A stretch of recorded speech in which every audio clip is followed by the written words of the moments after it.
This video demonstrates the hysteroscopic management of an interstitial ectopic pregnancy.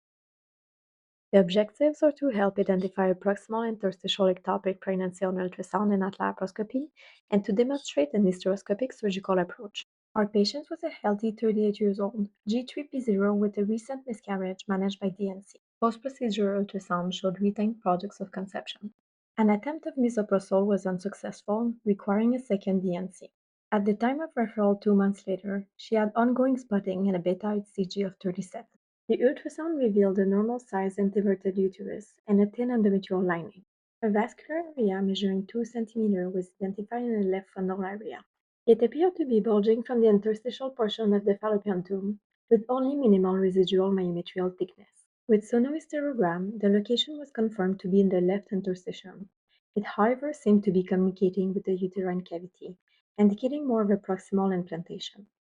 An interstitial ectopic pregnancy is a rare form of ectopic pregnancy when the embryo implants in the most proximal segment of the fallopian tubes that is embodied in the myometrium. It's associated with a mortality rate of 2.5%, which is 7 times higher than all types of ectopic pregnancy combined, hence why early and accurate ultrasound diagnosis is important. Ultrasound criteria were proposed to help in the diagnosis of interstitial EP. The criteria include an empty uterine cavity, gestational sac at least 1 cm separated from lateral edge of the uterine cavity, and thin myometrial layer of 5 mm or less surrounding the gestational sac. Using these criteria, it showed a specificity of 90% to identify an interstitial EP. The most specific ultrasound criteria remains the interstitial line, which represents an echogenic line seen medial to the gestational sac and connecting to the endometrial cavity. A more precise classification of the interstitial EP has been suggested based on its location along the 1 to 2 cm length of the interstitial portion of the fallopian tube, allowing for targeted surgical management. Based on the precise site of implantation, the least invasive surgical approach is suggested. When the implantation occurs in the distal portion of the interstitial tube, it tends to expand laterally into the isthmic portion of the fallopian tube and dilating it as such. A retrograde milking technique in salpingectomy can be attempted. When it implants in the central portion, the classic surgical management would include cornerectomy or corneostomy, with a combination of techniques to minimize blood loss. When the pregnancy implants proximally, hysteroscopic resection with laparoscopic guidance is being proposed. Based on the hysterosonogram, a proximal implantation was suspected in our patient. We will demonstrate a stepwise approach to an hysteroscopic resection of a proximal interstitial EP. Step 1. Confirm the location.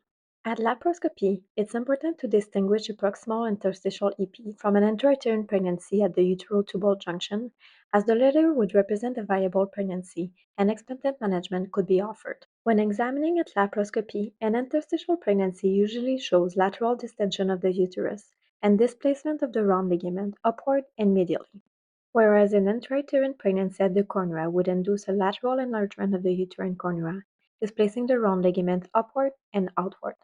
The location of the pregnancy can also be confirmed by hysteroscopy. Initial evaluation of the cavity revealed an empty uterine cavity with bilateral ostium in view. Upon further evaluation of the cavity, we could visualize calcified products of conception that were implanted in the proximal aspect of the left interstitial tube, confirming our diagnosis. Step 2. Injection of vasopressin. To reduce blood loss, consider injection of vasopressin in the cervix or directly into the myometrium. Step 3. Hysteroscopic resection under laparoscopic guidance. Hysteroscopy was performed using a 6 mm hysteroscope. Using a mechanical hysteroscopic tissue removal system, products of conceptions were carefully resected. Advanced illumination with the laparoscope was used throughout the procedure to enhance visualization.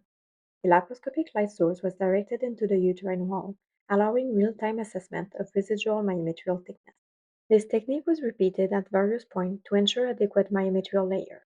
Additionally, transillumination helped highlight any remaining areas of products of conception, appearing as irregular or hypervascular tissue, aiding further targeted removal. The anatomy can easily become distorted with hydrodissection.